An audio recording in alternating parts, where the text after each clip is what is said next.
Charleston Pergolas is like old school values. Yes. I mean, that is what yes. to me it is about. Yes. You know, you're getting a product that is the result of people who have old school values and passion and care about workmanship. Like, Yep. it's just a different mentality, so there's going to be a different result. Yeah. That's all there is to it. We have clean uniforms.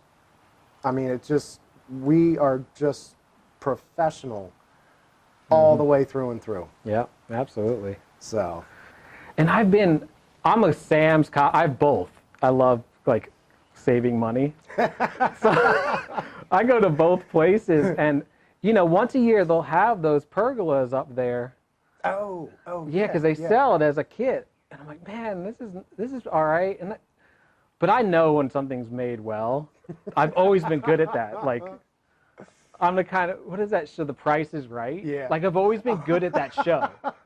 Because I can tell when something has value and when it sort of is pretending to have value. Oh, that's so funny. And those pergolas are like right on the edge. Like, Yeah. they're better than something you're going to get at Walmart. Yeah. Clearly. But when you really like you really inspect it, it's made to fit in a box and be shipped. Yes. You know, all the dimensions are slightly smaller, if not a decent amount smaller than they probably should be for that size of structure. You know, you start seeing how things don't really fit right. Like, there's little things that if you really stare at it, you're like, you know, no one would give me a hard time about having this in my yard. Yeah.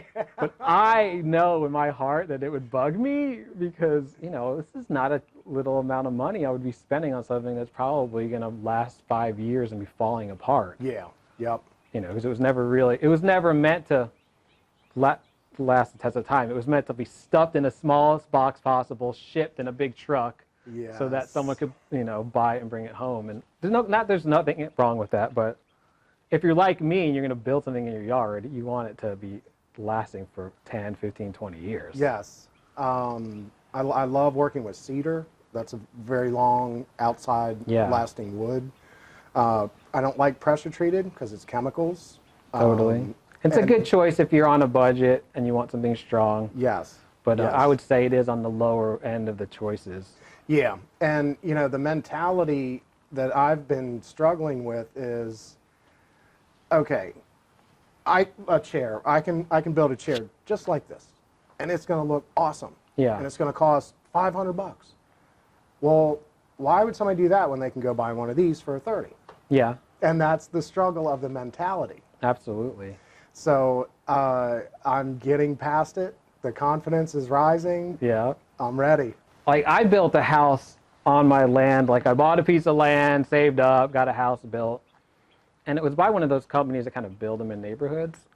So it's well built, but it's still like a model home. Yeah.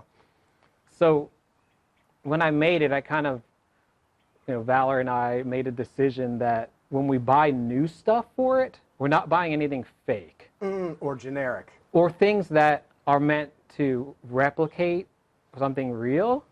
Now, I do have some of these Adirondack chairs in my backyard, so it's technically not in the house. But for the most part, like, I don't want MDF in my house. Yes. Yeah. You know, I don't No. want things that look like stone but aren't stone, exception of porcelain, of course, with the toilets and things like that.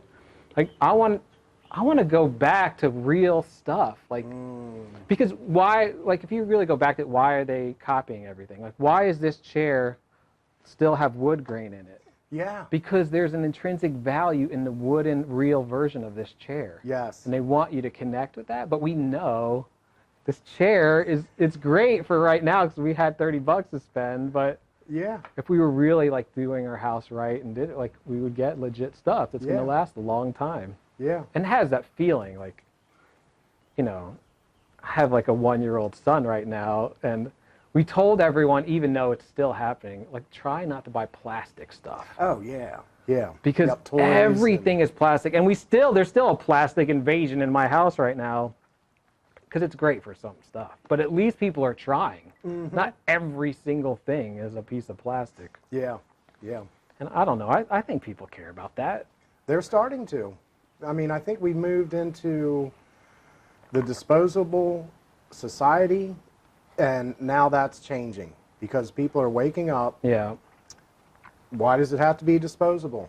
Because it's cheap. Yep. That's why. Yeah, why is everything imported from China? Yes. Maybe that wasn't such a good idea. Maybe we should actually pay a little more when we can afford it and get something Yes. real. Yeah. Yeah. So, Yeah, I definitely think that's coming back. Like, I still, for instance, like granite countertops, even though I know they're not in fashion anymore. But it's, you know, Yeah. it's a piece of stone cut out of a mountain. Like, it's incredible when you think about where it came from. yeah. Yeah. I mean, I'd love it. And it's so hard to find artisans these days that really, really, really care about workmanship. It's, excuse the expression, shit it and get it. Yeah. You know? Yeah, totally. You look at how they build houses these days. Just slam it. It is amazing how fast they build the It house. is. Even watching my own house get built, it was crazy. It went up so fast. Yeah. At least the framed part of it went up so fast. Right. You know, when I inspected it, I had to point out a few things. I was living on the property in a little camper just to make sure.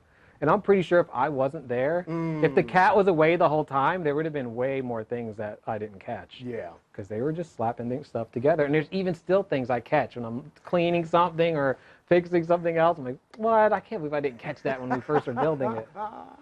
Oh, man. You know?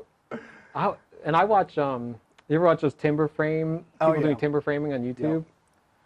I've got a book about it because I've been getting interested. I'm thinking about taking a timber framing class. And I read the reason, and I don't know if this is true, but I was reading the reason people went away from timber framing and into like 2x4 construction. It was during the Industrial Revolution. Like they needed to get, maybe baby boomers, I might be somewhere between those two. They needed to get houses up faster and with lower skilled labor. Wow. Not to say people who are in construction have low skill. There's amazing people in construction. Yes. But, you know, there was only like a select few people that really could do timber framing well. And it takes a long time. Mm-hmm. Probably twice as long. At least twice as long. Yeah. Of course, I mean, look at the results. If anyone that's been in anything that's been timber framed, even a log home, which is closer, I mean, it's basically invincible.